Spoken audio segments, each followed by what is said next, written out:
पूर्व अधिकारी ने इजरायली पायलटों से युद्धक विमान उड़ाने से मना करने का आग्रह किया।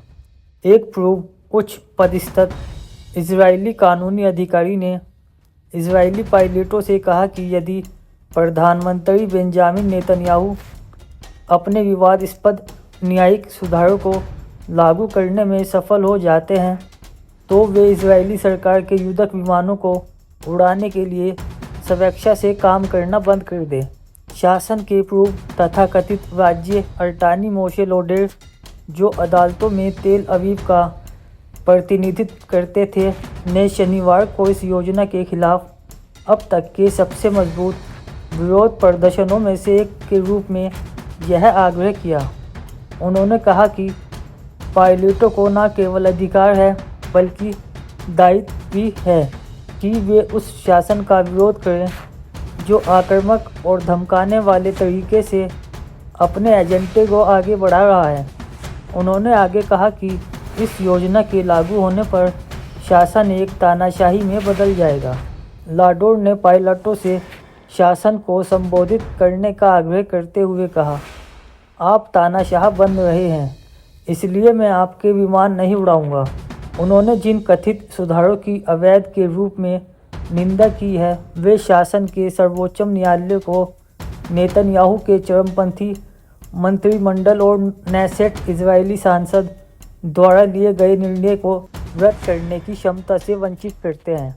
इसलिए सांसद को तथाकथित मूल कानूनों को संशोधित करने का अधिकार होगा जो शासन के अर्ध संविधान का गठन करते हैं, किसी भी तरह से जो वह उचित समझे। 120 सदस्यीय निकाय में 61 मतों के साधारण बहुमत से विधायिका को न्यायालय के निर्णय को रद्द करने का भी अधिकार होगा। विरोधियों का कहना है कि न्यायिक सुधार का उद्देश्य नेतन्याहू को उनके चल रहे भ्रष्टाचार के मामलों के नतीजे से बचने में मदद करना है। प्रधानमंत्री रिश्ताखोरी, धोखाधड़ी और विश्वासघात का मुकदमा चल रहा है।